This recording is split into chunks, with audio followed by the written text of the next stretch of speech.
Bienvenue sur notre chaîne, l'Évangile et Méditation du jour. Nous sommes heureux de vous accueillir, chers frères et sœurs en Christ, pour ce moment de méditation qui, nous l'espérons, bénira et fortifiera votre journée. Si vous êtes avec nous pour la première fois, n'oubliez pas de vous abonner à notre chaîne, d'aimer cette vidéo et de la partager avec vos proches, vos amis et dans vos groupes de prière. Partagez la parole de Dieu afin qu'elle puisse bénir et édifier davantage de vie au travers de ce message. Il est si important de commencer chaque journée en méditant la parole de Dieu. Peu importe l'heure à laquelle vous choisissez de prendre ce moment, le matin, à midi ou le soir, laissez Dieu être le premier à remplir votre cœur et votre esprit.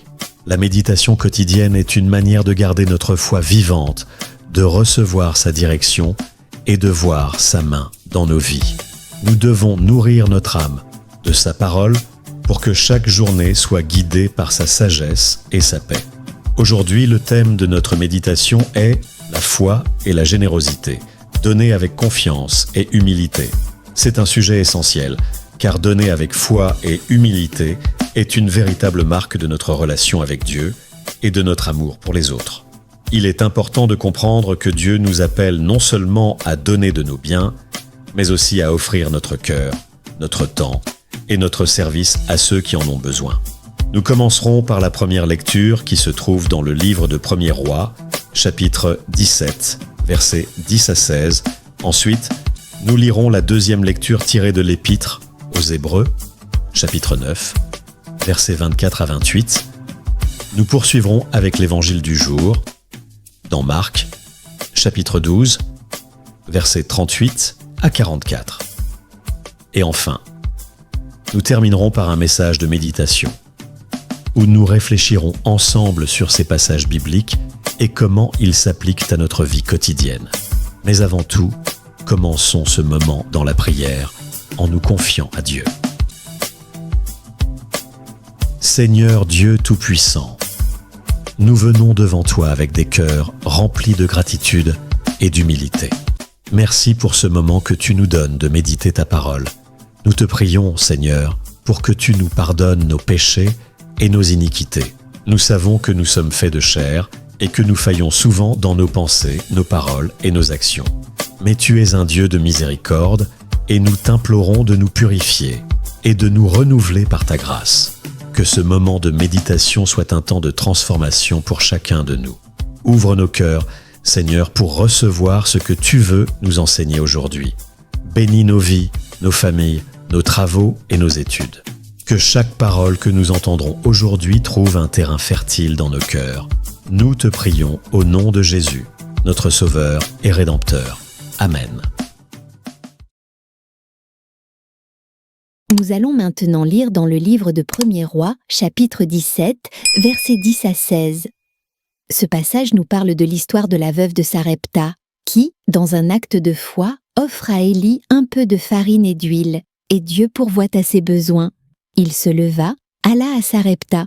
Lorsqu'il arriva à la porte de la ville, voici, une femme veuve était là, ramassant du bois.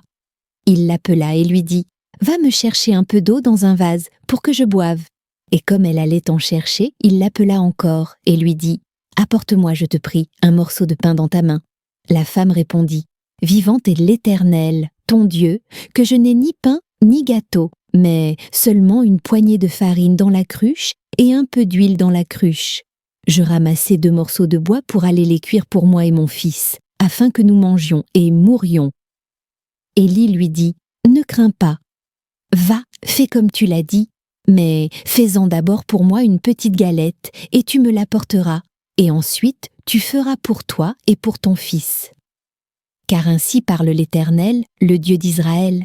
La cruche de farine ne se videra point, et la cruche d'huile ne diminuera point, jusqu'au jour où l'Éternel enverra la pluie sur la face de la terre. » Elle s'en alla et fit selon la parole d'Élie.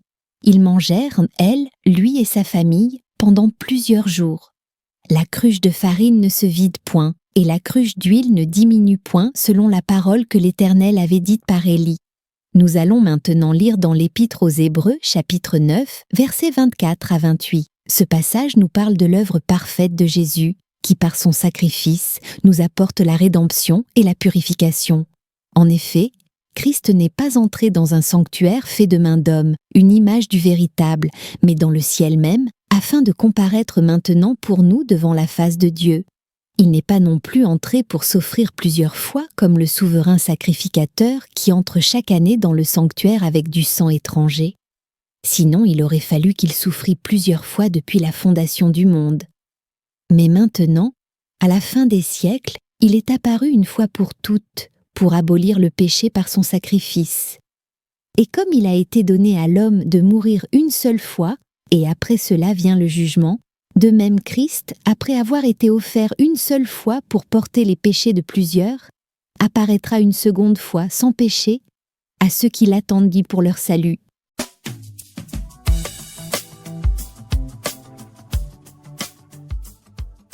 Nous allons maintenant lire dans Marc chapitre 12, versets plus 38 à 44.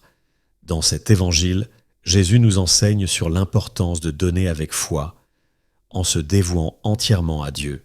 Jésus, comme il enseignait dans le temple, disait « Gardez-vous des scribes qui aiment se promener dans des robes longues, qui aiment les salutations dans les places publiques, les premiers sièges dans les synagogues et les premières places dans les festins, qui dévorent les maisons des veuves et qui, pour faire l'apparat, prient longtemps. Ceux-là recevront une plus grande condamnation. » Jésus, assis en face du tronc de l'offrande, regardait comment la foule jetait de l'argent dans le tronc. Beaucoup de riches y mettaient de grandes sommes. Une pauvre veuve arriva, mit 2 petites pièces, savoir un quart. Alors, ayant appelé ses disciples, Jésus leur dit « Je vous le dis en vérité, cette pauvre veuve a mis plus que tous ceux qui ont mis dans le tronc, car tous ceux-là ont mis de leur superflu, mais elle, de sa pauvreté, a mis tout ce qu'elle avait, tout son moyen de vivre. »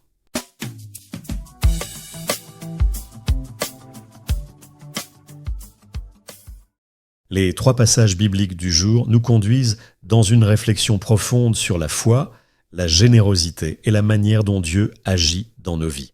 Chacun de ces textes nous invite à une véritable introspection sur notre relation avec Dieu et sur la manière dont nous exerçons notre foi dans nos actions quotidiennes. Dans cette première lecture, nous rencontrons une veuve de Sarepta, une femme en situation de grande précarité. Elle vit dans une époque de famine, avec seulement un peu de farine et d'huile pour elle et son fils. Pourtant, lorsqu'Élie lui demande de lui préparer un repas, elle obéit, malgré la situation désespérée. Cet acte de foi, qui semble absurde aux yeux humains, est en réalité un acte de totale confiance en Dieu. La veuve donne tout ce qu'elle a, et Dieu lui répond en multipliant ses ressources pour qu'elle et son fils survivent. L'exemple de la veuve nous interpelle. Elle ne mesure pas son don selon la quantité, mais elle le fait avec un cœur sincère, sans réserve. Parfois, quand nous pouvons hésiter à agir, pensant que nous n'avons pas assez à offrir. Mais Dieu ne regarde pas la quantité. Il regarde l'intention du cœur. Comme cette veuve, soyons prêts à donner ce que nous avons, même quand cela semble insuffisant, avec la confiance que Dieu pourvoira à nos besoins. Chaque acte de foi, aussi petit soit-il, a une grande valeur aux yeux de Dieu.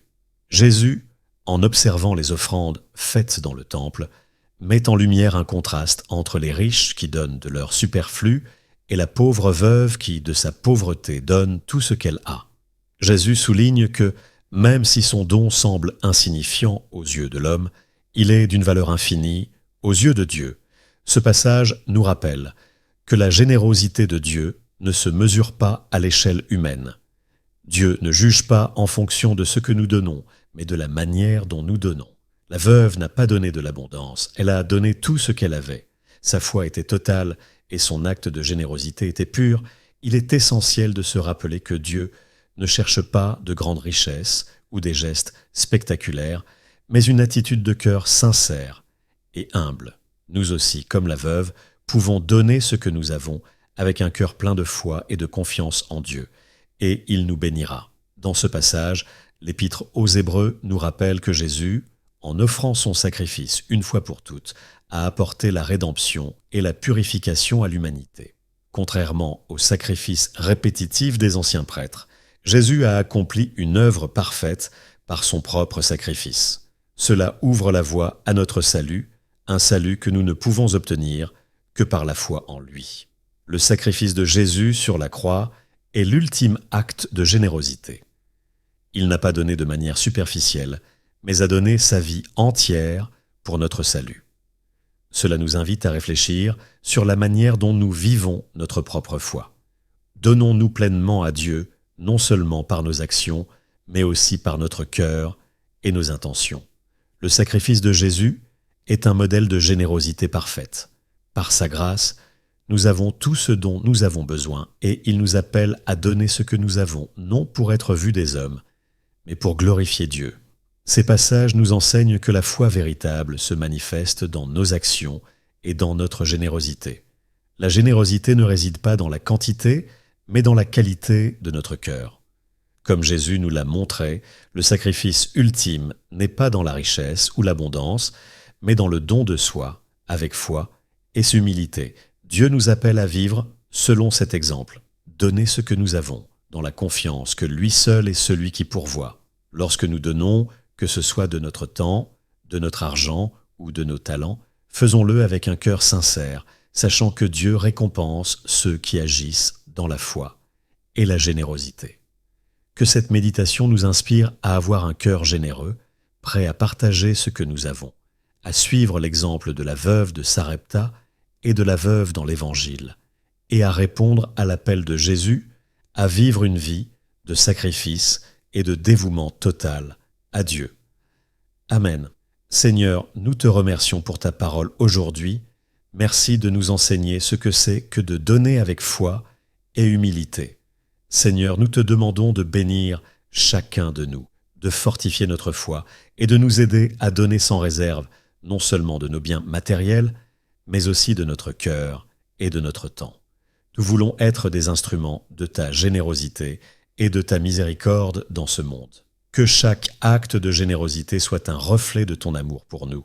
Nous te remettons nos vies, nos familles et nos projets, et nous te prions pour ta bénédiction sur tout ce que nous entreprenons. Dans le nom précieux de Jésus, nous prions. Amen. Nous prions aussi avec les mots que Jésus nous a enseignés. Notre Père, qui est aux cieux, que ton nom soit sanctifié, que ton règne vienne, que ta volonté soit faite sur la terre comme au ciel. Donne-nous aujourd'hui notre pain de ce jour. Pardonne-nous nos offenses, comme nous pardonnons aussi à ceux qui nous ont offensés. Et ne nous laisse pas entrer en tentation, mais délivre-nous du mal, car c'est à toi qu'appartiennent le règne, la puissance et la gloire pour les siècles des siècles. Amen. N'oubliez pas de vous abonner à notre chaîne, d'aimer cette vidéo et de laisser un commentaire. Que Dieu vous bénisse et vous guide tout au long de votre journée.